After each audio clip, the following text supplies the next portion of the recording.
श्री कृष्ण भगवान कहते हैं, भगवान वो नहीं है जो हमारे मन की मनोकामनाओं को पूरा करता है, बल्कि भगवान वो है जो हमारे मन से मनोकामनाओं का नाश करता है।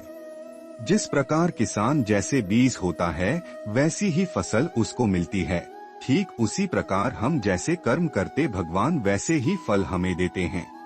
भगवान तो एक है लेकिन उसके कई रूप हैं। वो सभी का निर्माता है और वो खुद इंसान का रूप भी लेते हैं। परमात्मा की शक्ति हर समय हमारे साथ है, मन, इंद्रियों, सांस लेने, भावनाओं के माध्यम से और लगातार हमारे द्वारा किए जाने वाले सभी कर्मों को एक साधन के रूप में कर रही है।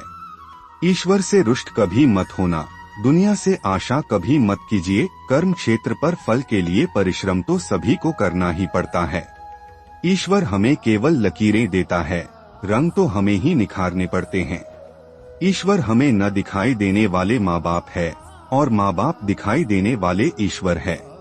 परमात्मा से कुछ मांगने पर न मिले तो उनसे रुष्ट ना होना, क्योंकि परमात्मा वह नहीं देता जो आपको अच्छा लगता है, बल्कि वह देता है जो आपके लिए अच्छा है। हर बच्चा इसी संदेश के साथ जन्म लेता है कि परमेश्वर अभी तक इंसानों से हतोत्साहित नहीं हुआ है। विश्वास, ईश्वर के प्रति विश्वास, वो पक्षी है जो सवेरे अंधेरा होने पर भी प्रकाश को महसूस करता है। ईश्वर का अलग से कोई अस्तित्व नहीं है। हर कोई सही दिशा में उच्चतम प्रयास करके देवत्व को प्राप्त कर सकता है। भरोसे के साथ आप आगे बढ़ना शुरू करें, परमात्मा आपके लिए राहें खुद बना देंगे। जीवन में दुख और पीड़ा को दूर करने का एकमात्र तरीका है कि इस सत्य को स्वीकार कर लो कि हमारा कुछ नहीं है, हमारा कुछ नहीं था, हमारा कुछ नहीं रहेगा। प्रकृति से प्रेम करना परमात्मा से प्रेम करने के बराबर होता है। यही परमात्मा का सच्चा स्वरूप है। यह संसार भरोसा तोड़ सकता है, लेकिन वो परमात्मा संसार बनाने वाला कभी भरोसा नहीं छोड़ता। जब भी तुमसे कोई वस्तु छिन जाए तो समझ जाओ ईश्वर आपको पहले से कुछ अच्छा देना चाहते हैं। हमारे भीतर जो मन है का झुकना बहुत जरूरी है, केवल शीश झुकाने से ईश्वर नहीं मिलते। अगर तुम यह मानते हैं कि तुम्हारे अंदर परमात्मा का अंश है तो तुम किसी भी असंभव काम को कर सकते हैं।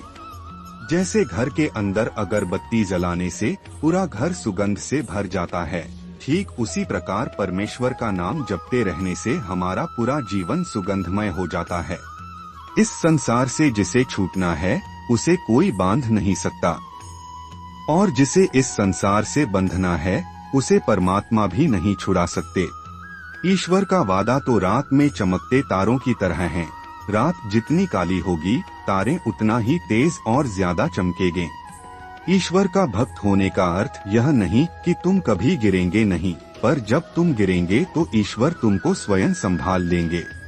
भगवान में आस्था का अर्थ यह मानना नहीं है कि भगवान आपके लिए सही करेंगे, बल्कि यह है कि भगवान जो करेंगे वह आपके सही होगा।